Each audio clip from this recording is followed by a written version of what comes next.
Bonjour, ici Mathieu de Ludovox.fr, bienvenue dans ce Ludo Chrono. Aujourd'hui, je vais vous parler de À la poursuite de l'idole maudite de Tufulcan, qui est un jeu pour 3 à 6 joueurs de 8 ans et plus et des parties d'environ 15 minutes.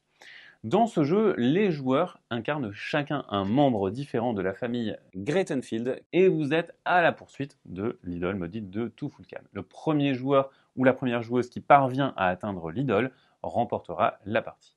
Pour ce faire, on va se déplacer de carte en carte. Et comment est-ce qu'on se déplace? Eh bien, à chaque tour, les joueurs annoncent simultanément un chiffre entre 1 et 4 ou 1 à 5 lorsque vous êtes 6 joueurs. Et attention, on se déplace de ce nombre de cartes, mais si jamais deux joueurs donnent la même réponse, donnent le même chiffre, eh bien, ces joueurs passeront leur tour. Alors, je vais vous montrer comment ça va se passer. Ici, nous avons 3 personnages. Nous avons Inès, Nora et moi-même, Henri. Et donc, on va tout simplement montrer le chiffre avec notre main. Les joueurs annoncent Tufulcan. Ici, le plus petit chiffre qui est donc Inès va commencer. Inès va faire 1, 2 cartes. Elle révèle la carte sur laquelle elle est et elle va appliquer son effet. On va donc tout simplement révéler une carte face cachée du choix d'Inès. Inès choisit une carte et elle révèle un effet qui ne s'appliquera que lorsqu'un joueur s'arrête dessus.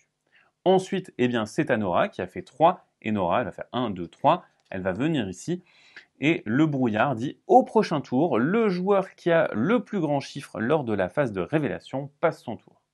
Et ensuite, c'est à moi j'ai dit 4 et donc je vais aller jusqu'ici et venir là. Le dernier joueur à crier attention recule de 3 cases. Attention, et donc admettons que Inès l'ait bien dit, mais que Nora soit la dernière, elle va reculer 2-3 cartes et elle va venir se placer ici. La partie avançant, eh bien, certaines cartes vont être révélées et donc il sera possible de viser certains effets ou alors de préférer aller vers l'inconnu et donc de choisir une carte qui n'a pas été révélée.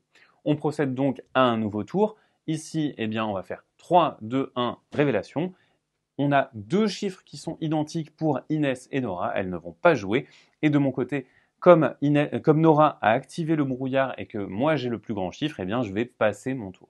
On procédera à un nouveau tour et ainsi de suite. Alors on va trouver pas mal d'obstacles ici et donc il faudra les contourner. Par exemple ici, nous avons une mauvaise rencontre avec un animal et donc si jamais on passe sur cette carte et qu'elle est déjà révélée, on est obligé d'arrêter son mouvement. Donc ça va nous forcer un petit peu la main. Ici, si on commence notre déplacement sur cette carte, eh bien notre déplacement est réduit de 1. Donc il va falloir faire attention aux divers obstacles que vous allez pouvoir trouver sur votre passage, sachant que le but, pour rappel, c'est d'arriver à trouver l'idole maudite de Tufulcan qui va se trouver en bout de parcours. Le premier joueur ou la première joueuse qui y parvient va arriver à gagner la partie. Pour rappel, on va faire des nombres de 1 à 4, mais si jamais vous jouez à 6 joueurs, vous allez faire des nombres entre 1 et 5. Notez que lors de vos premières parties, vous pouvez jouer sans pouvoir de personnage, mais tous les personnages vont avoir des pouvoirs et vous pouvez choisir de jouer avec les pouvoirs.